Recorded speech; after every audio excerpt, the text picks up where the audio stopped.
पैसे वालों को आरक्षण देंगे। शिक्षा के अंदर आवेदन पत्र भरे जाते हैं, उसमें से जाति का कॉलम कटवा दो। जो जाति पाति खत्म करना चाहते थे कि जात पात की करो विदाई, हिंदू हम सब भाई भाई, आज हिंदू बटेगा कटेगा वो हम लोग कभी स्वीकार नहीं करेंगे। यदि माननीय जितनी भी कैबिनेट है उनसे यही कहना चाहूँगा, यदि देश को ताकतवर बनाना है, मजबूत बनाना है और सुचारू बनाना है, सभी को समान रखना है, तो जैसे चारपाई के चार पैर होते हैं बराबर अवस्था में होते हैं, यदि एक पैर कम हो जाए तो चारपाई पे ठीक बैलेंस नहीं बनता, ऐसे ही देश का बैलेंस नहीं बन सकता।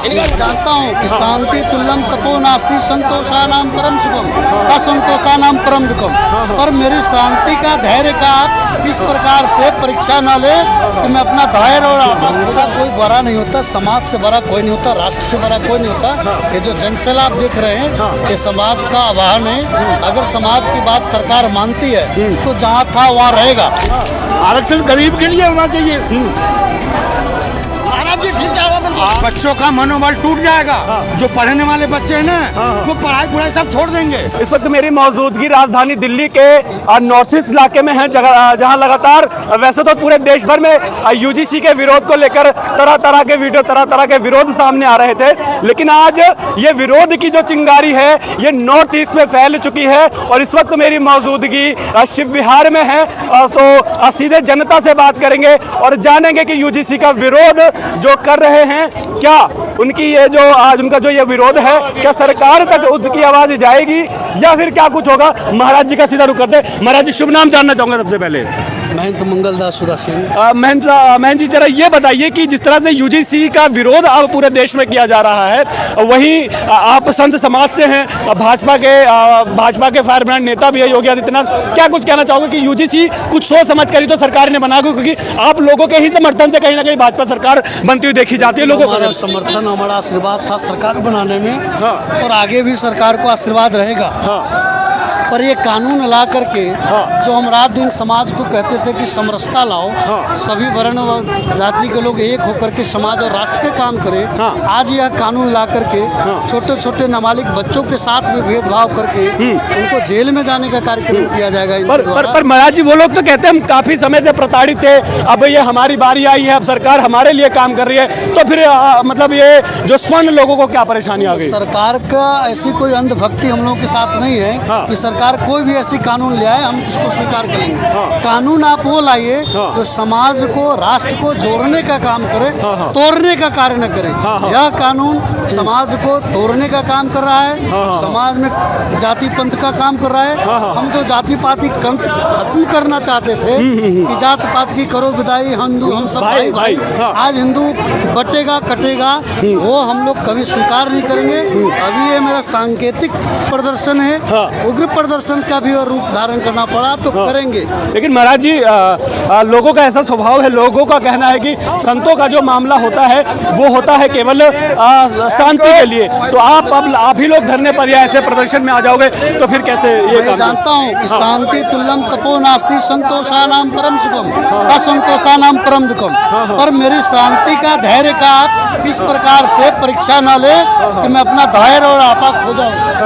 तो ये जो भाजपा के जो बड़े लोग हैं, बड़े नेता हैं, उनके होते हुए भी आप लोगों पर ऐसे, तो क्या लगता है अगली बार सरकार आएगी या फिर ये कुछ मामला। नेता कोई बड़ा नहीं होता, समाज से बड़ा कोई नहीं होता, राष्ट्र से बड़ा कोई नहीं होता। ये जो जनसैलाब आप देख रहे हैं ये समाज का आह्वान है। अगर समाज की बात सरकार मानती है तो जहाँ था वहाँ रहेगा, अगर बात नहीं मानती है तो इसको भी धरातल में जाना पड़ेगा, चाहे मोदी हो, योगी हो या कोई भी हो। अच्छा, सुप्रीम कोर्ट से बड़ा कोई नहीं। बिल्कुल, सुप्रीम कोर्ट ने स्टे लगा रखा है, क्या लगता है कि आने वाले समय में जो फैसला आने वाला है वो हित में आएगा या फिर सरकार का सब कंडे हैं सरकार के।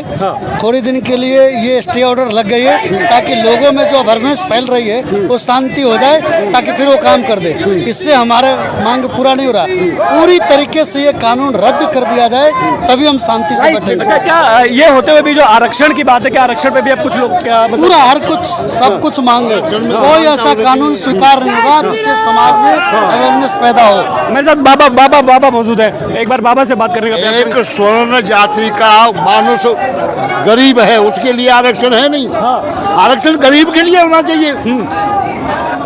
महाराज जी ठीक कह रहे हैं। आरक्षण गरीब के लिए होना चाहिए, न कि जो होते अन्य जातियों के लिए। पर वो तो कहते हैं कि जब तक आरक्षण नहीं देंगे ऐसी जातियों को तब तक मतलब एक जो सामंजस्य, जो एक बराबरता नहीं आएगी, बराबर नहीं होगा समाज में, इक्वलिटी नहीं आएगी। अब पैसे वालों को आरक्षण देंगे, पैसे वालों को आरक्षण देंगे। वो तो कहते हैं बहुत पिछड़े हुए, बहुत प्रताड़ित हुए पिछले 75 साल से क्या कर रहे थे?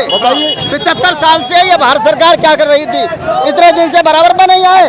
अब जो है मोदी तेरी खैर नहीं, योगी जी भारत सरकार के अंदर समान नागरिक संहिता है, तो इसको बंद क्यों नहीं करते? जो कहो एक 25 नागरिक संहिता करो, एक 25 नागरिक संहिता करो। समान नागरिक संहिता के नाम पर क्यों जनता को भ्रमित कर रहे हैं?